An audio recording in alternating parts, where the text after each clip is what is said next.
Can you hear me? Welcome to the stream. It's English 360. It's Robert here, and today we'll be doing a stream on IELTS speaking, which is basically the exam of English language that many people do, and it's the speaking part. Welcome to the stream. It's the speaking part which provides a lot of problems to the students because they don't know what to say, and they come to me and say, "Look, Rob, what am I supposed to say?" Well, in this one in particular, let me just turn my phone down because it was blazing on. You can get an idea of what to say. So there we go. So let's move to the speaking part without further ado. Let me know in the comment section if you can see the slides, because that is an important part of the. Let me just move it slightly to this side. Okay, so maybe here. Oops. So the first question we're doing today, it's all about the hometown. So the first question we're doing today is your hometown a good place to live? Why not? So I am from London, and I'm going to be talking about London because that's my town.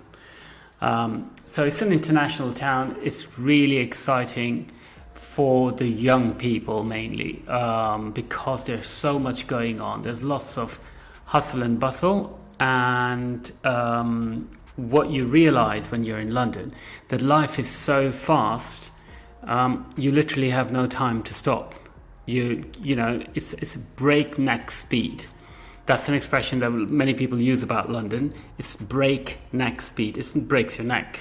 Not literally, because otherwise you would see a lot of people dead everywhere. You see like people dead with their necks broken, but no, it's a breakneck speed. So it's really fast. And that means that after a little while, you can get really tired of that pace of life in London. You know, you have to work a lot to make a good living. But then when you work a lot, you don't have the money, you don't have the time to spend the money. So that's a bit of a catch-22. The sights and sounds of London are unique because it has a mix of architecture. If you go to central London, for example, St. Paul's Cathedral, it's an iconic building. Right next to it, you'll find an ultra-modern building. You see the Shard, which is a building which looks like a piece of glass. That's why it's called the Shard. So all the architecture was totally mixed up. And what it does is it tells you that London is a mix of things, mix of people, mix of languages. There are lots and lots and lots of languages being spoken. And therefore, it's a perfect place for young people who are looking for vibrancy, for energy, and for dynamism. You know, it gives you a lot of different vibes. The word vibe is important very much. Okay, so next question is what sort of jobs do people do in your hometown? So a lot of people work in the public sector, of course. The public sector is, let me just move this, wait a minute, sorry. There.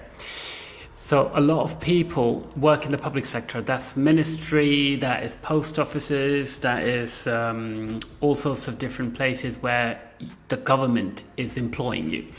A bit like in Rome, really, where I live currently. It's a lot of people work in the public sector. They're happy to work their 9-to-5 jobs.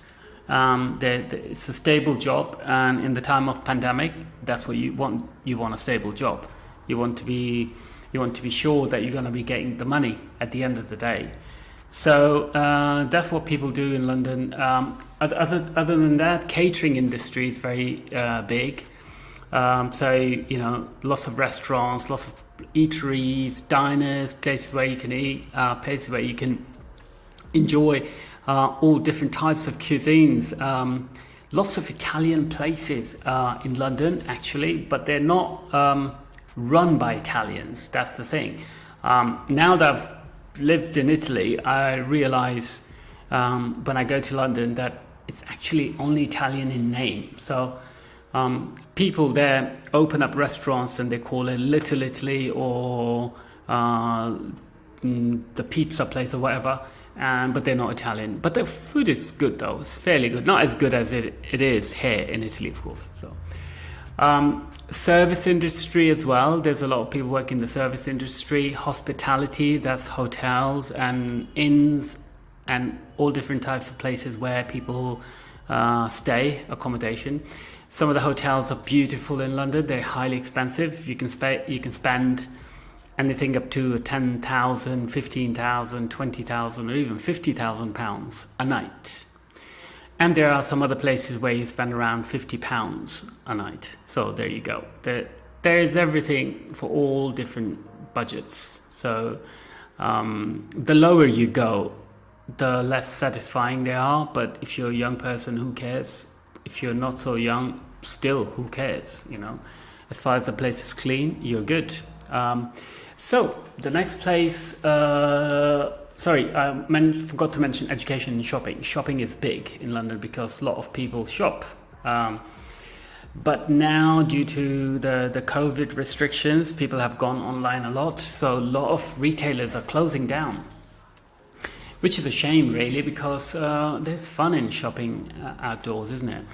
But you know, I understand also the retailers who can't make ends meet, which means they can't.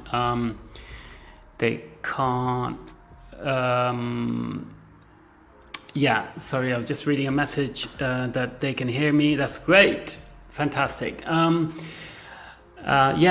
lot of people just turned it off. Sorry. A lot of people can't make ends meet. So next question is, in which part of your hometown do most people live? So I'd say the population is spread across evenly, but one of the highest concentration of people is in Islington, which is very close to the centre. It's slightly up north of the centre, and it's like it's a great place, but there are lots of people. So roughly, I would say 5,000 to 6,000 people per square kilometre. That's quite high as concentration in London. There's some other places like North London or even South East, which is, you know, better in terms of residential area. You've got bigger houses, fewer people living in and you've got parks as well. That's the thing about London. There are so many parks. Not like other cities where parks can be very few, or a bit like, for example, Rome has a couple of big parks, maybe more than a couple, but they're very big. London has smaller parks, apart from the Hyde Park, which is pretty big, or the Green Park, or the in the Miles and Greenwich Park. But there are very many parks. There's Dollars Hill as well, I remember, where I came from. So the next one is, where did you play in your hometown when you were a child? Okay, so I didn't really play outdoors that much. I did play near my house. There was a big park, but we often played in terrace and gardens, and it was cool, actually. When I was a kid, there were fewer cars. Maybe that's not true. It's just an impression. But if you look out on the street now, all you see is a river of cars. It's like, you know, a big, huge river flowing of cars, and all the pollution and everything which comes with it. It was less like that when I was a kid. So we played outdoors as well. Not so much, but we did play outdoors too. So that was part one. Then it goes on to films. No, that's still part one, sorry. How often do you go to the cinema? I hardly ever go to the cinema. Once in a blue moon, I'd say. But it's mainly because of the fact that the COVID has hit so hard. The cinemas are all closed. But before then, I'd only go if there was a film that I couldn't watch on TV. I've got a massive TV at home, like 65-inch. So that's like being in a cinema. You just go closer to it, and it's like, you know, it takes up the whole wall. So it's fun. It's fun. Do you prefer to watch film at the cinema or home? I think I answered that. Home, because it's more comfortable, it's cheaper, and you don't have to go through the hassle of queuing, parking, then after the film getting back. Although Having said that, cinema has its own fascinating aspect, which is which you can't recreate at home really, which is, you're surrounded by, you're completely isolated. At home, you get up, you go to the kitchen, you go to the toilet, whatever. In the cinema, you're just there watching the film. So it's a different experience, I suppose. Did you know that cinemas are called theatres? And do you know why? Because cinemas are a place of entertainment, and in the past, theatres were, or used to be, a place of entertainment. You would watch a play in a theatre, but now they're more for like the upper class, the higher class people who go to the theatre because they can afford a ticket which costs £100. And if you're like an average family, you can't afford to go to a theatre every weekend. So you go to the cinema, and they call theatres for that reasons. Okay, which film do you remember from your childhood? Ooh, Titanic. I remember Titanic, not exactly from my childhood, but Titanic because I strictly, religiously avoided it. Everybody was going on about Titanic, how good it is. Oh, have you seen that scene? Have you seen how people die and how people are jumping into? Why would I want to watch that? It's just so sad. No. Die Hard, I remember, which was really, for the time, it was an epic film. He wouldn't die. The guy would just go on, and you somehow knew that he would prevail over the odds. He would win. He would get through to the end and beat the bad guys. Wait, I've got the screen in the wrong place, haven't I? Let me move this here. Okay, sorry about that. Okay, no, that didn't work like that. Might do. Okay. What's your favorite film now? The Greatest Showman, I suppose, because it's so unique as a film, isn't it? It touches on so many different themes of motivation, power, tolerance, diversity, talent, bad against good, etc., etc., etc. So yeah, it's a good film that I really enjoy. Let's move on, and I'm just gonna move myself down. Maybe I can just pull myself out. No, can't do that. Part 2. So in part 2, I'll just reduce my image here and put it there. Fine. So describe an interesting place that you visited as a tourist. You should say where this place is, why you went there, what you did there, and explain why you thought this place was so interesting. Now, in part 2, you can literally let yourself go because it's a part where nobody's going to interrupt you. It's probably the only place in life where people won't interrupt you.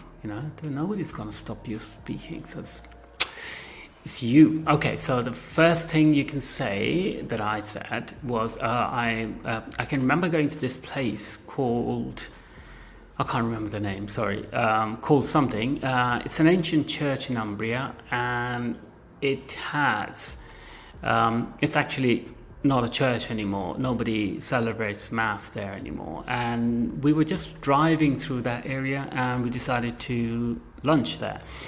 And some of the locals came up to us, and they started talking about where we were from, and if we had visited the famous church, which is the underground church. And I said, no, we haven't.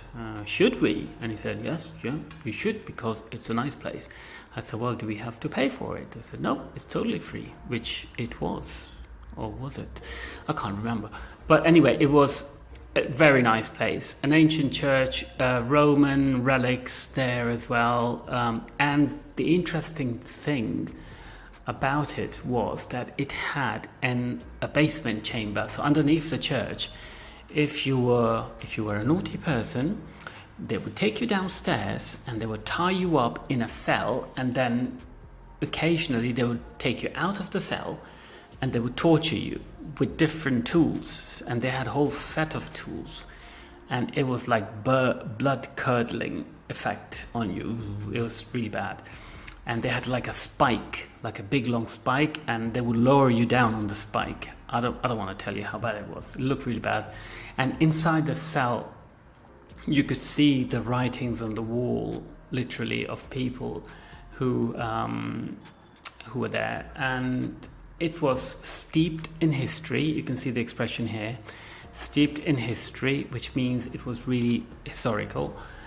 And the walls did all the talking. People were complaining about being stuck there, and they were saying, why do we have to be stuck in a place like this? We haven't done anything wrong. It's the church which is putting us through this, etc., etc., etc. So that was the place. Let's move on to the next part, which is part 3. Okay, so quickly, now on to the next one. Places that tourists visit. What areas of a town or city do tourists often like to visit? Well, people in London flock to the centre, don't they? Just everybody goes to the centre because everything's happening there. So you have the Oxford Street for shopping. You have the Charing Cross for what's it for? For the National Gallery, Trafalgar Square, that is.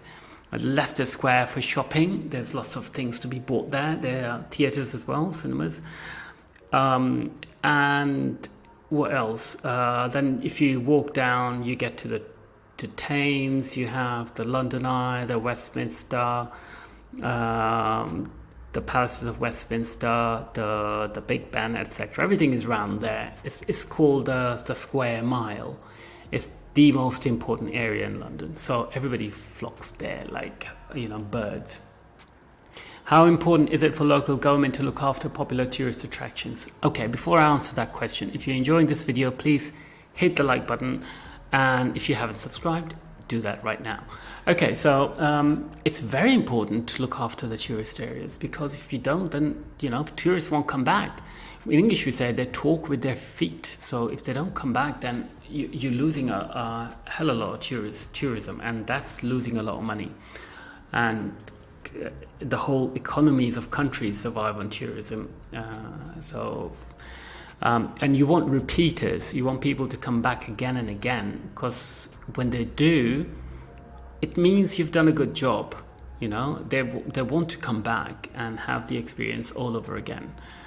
And they will talk about it with their friend, and they will encourage other friends to go and visit as well. So it's a hearsay, it's a word of mouth, Okay, should people pay to visit attractions such as museums and galleries? It's a difficult question, isn't it? It depends if they're subsidized or not. If they're subsidized, wait, let me just move this. Yeah. If they're subsidized, that means if they are supported by the government, then they should be free. Like the National Gallery or many other museums in London are free because they're subsidized by the government. But if they're not, then somebody has to pay for them. No. Museums need upkeep. They need to be maintained. They need to be kept clean. They need to be enhanced, so the whole experience is better year in, year out. Because again, even there you need repeaters. You need people to come back again and again, and you need to add technology to the museum so it attracts the young people as well. Okay, so next is how should tourists behave when they are in a different country? Okay, well, it's a plain question, isn't it? How should you behave? You should behave well. You don't want to be behaving badly. You have to respect the country you're going to. Simple as that. Show care for the places you go. Some people who come to Rome, they bite off chunks of Colosseum because they want to take it back to their country. I mean, that's unacceptable. That's just shocking. It should be stopped. In the end, would you do that to your own house? Would you do that to your own country? No. So why are you doing it to other countries? What the hell's wrong with you? So no. What can local people do to help tourists enjoy their visit? Okay, so offer their help when needed. So if somebody's asking you for directions, don't send them the wrong way. that's not a good thing to do. Don't mislead them. Send them the right way.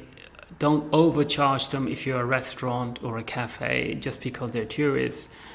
And make an effort to speak English if you're not a English-speaking country. So do make an effort to show them that they are welcome. Yeah, welcome them. That's what I would say. What can tourists learn from visiting new places? Okay, you can learn about the history of the place, of course. You can learn about the cultural roots, the music, the sounds, the sights and sounds. You can learn about their routines, their habits. I went to Cuba not so long ago, and I think I talked about it in another stream. The people were totally different from where I come from. They sit outside the doors. In the afternoon, they talk to each other. They have these games. They call them gamon, I think. Not sure. And they just spend time like that. They have lots of fun. So that's something we don't do. So that's something you can learn. And their take on life, how they behave, how they lead their lives, basically. So in the end, I reckon there's lots to be learned when you are a tourist. And when you're talking in the exam, you don't need to limit your answers to just that particular question. You can expand it a little bit like I did. Feel comfortable and talk to the examiner as if he was your friend, because that's the best way to do. You don't want to be getting nervous and getting all uptight and saying, oh, I can't really talk because this guy is making me nervous. No, he's just there to help you out. So just relax and not worry about it. Thanks for watching the stream. Hit the like button. If you haven't subscribed, do that. And I will be streaming next week again, Monday morning and Monday evening. So check it out and stay safe. Stay away from the trouble, please.